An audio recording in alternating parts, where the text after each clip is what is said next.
They called him Scarface, a man who built an empire on blood, booze, and bullets. Al Capone wasn't just a gangster, he was the face of an era. But behind the power, the diamonds, and the ruthless reputation, there was a darker truth waiting to catch up with him.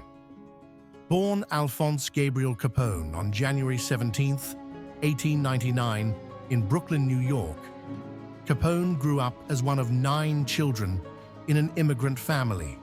From an early age, he craved something more.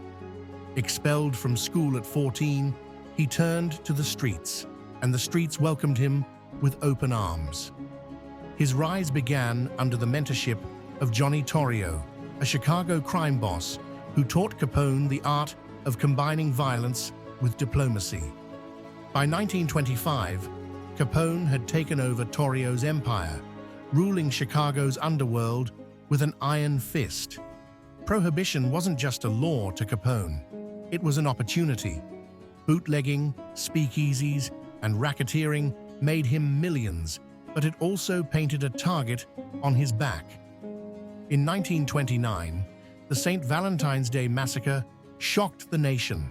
7 men were slaughtered in broad daylight in a hit ordered by Capone's men.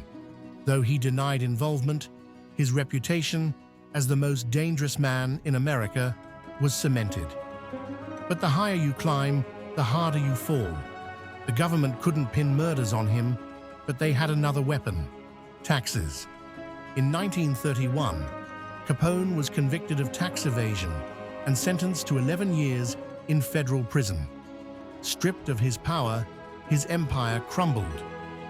Years of untreated syphilis ravaged his mind and body.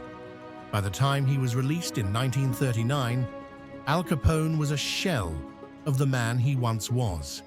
He retreated to his mansion in Florida, where he lived in isolation, dying on January 25, 1947.